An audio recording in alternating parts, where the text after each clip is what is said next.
आणखी एक मोठी बातमी। मुंबई लोकल साखळी बॉम्बस्फोट प्रकरणातील आरोपींची निर्दोष मुक्तता करण्यात आली आहे। मुंबई हायकोर्टाकडून आरोपींची निर्दोष मुक्तता करण्यात आली। या प्रकरणातील सर्व 12 आरोपींची निर्दोष मुक्तता झाली आहे। अधिकची माहिती जाणून घेऊयात ग्राफिक्सच्या माध्यमातून। जुलै 2006 रोजी लोकल ट्रेनमध्ये 7 बॉम्बस्फोट झाले होते।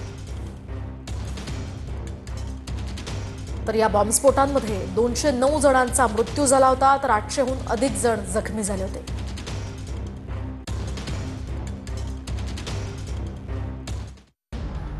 मुंबई साखळी बॉम्बस्फोट प्रकरणातील सर्व 12 आरोपींची मुंबई उच्च न्यायालयाकडून निर्दोष मुक्तता करण्यात आली आहे।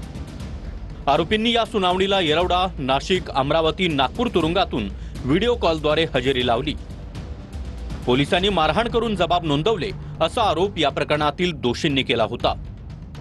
सुनावणीत हायकोर्टाने मुंबई पोलिसांच्या तपासावर देखील शंका व्यक्त केली।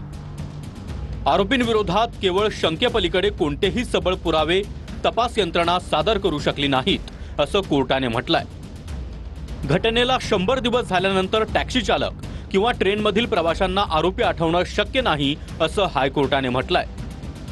या स्फोटांसाठी जे बॉम्ब वापरण्यात आले ते ओळखण्यात देखील तपास यंत्रणेला अपयश आलं असं निरीक्षणही हायकोर्टाने नोंदवलंय। हे बॉम्ब नक्की कसे होते हेच माहिती नाही, त्यामुळे मिळालेल्या इतर पुराव्यांनाही काही अर्थ नाही असंही हायकोर्टाने म्हटलंय। मुंबई लोकल बॉम्बस्फोट मधील 12 आरोपींची निर्दोष मुक्तता करण्यात आली आहे। 11 जुलै 2006 रोजी लोकल ट्रेनमध्ये 7 बॉम्बस्फोट झाले होते। या बॉम्बस्फोटात 209 जणांचा मृत्यू तर 800हून अधिक लोक जखमी झाले। बॉम्ब असलेले प्रेशर कुकर लोकल ट्रेनमध्ये ठेवून हे स्फोट घडवण्यात आले होते। खारोड सांताक्रूज मधल्या स्फोटात 7 तर बांद्रा खार रोडच्या स्फोटात 22 जणांचा मृत्यू झाला होता। जोगेश्वरीच्या स्फोटात 28 तर माहीम जंक्शनला 43 यासह मीरा रोड आणि भाईंदरमध्ये 31 जण यामध्ये ठार झाले होते। माटुंगा रोड माहीम दरम्यानच्या स्फोटात 28 जणांचा मृत्यू झाला, तर बोरिवलीत सुद्धा स्फोट झाले होते। इंडियन मुजाहिदीनच्या दहशतवाद्यांनी हे बॉम्बस्फोट घडवून आणले होते। मकोका कोर्टाकडून सप्टेंबर 2015 ला 12 जण यामध्ये दोषी ठरवण्यात आले। 5 आरोपींना फाशी तर 7 आरोपींना जन्मठेपेची शिक्षा सुनावण्यात आली। फैजल शेख, आसिफ खान, कमाल अन्सारी, एहतेशाम सिद्दीकी, नाविद खान यांना फाशीची शिक्षा सुनावली। फाशीच्या मंजुरीसाठी सरकारनं हायकोर्टात याचिका दाखल केली।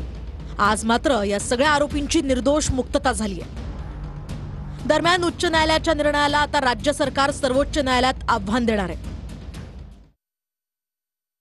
मुंबईतील रेल्वे ट्रेन बॉम्बस्फोट यावर आज मुंबई उच्च न्यायालयाने निर्णय दिला आहे, धक्का बसला आहे।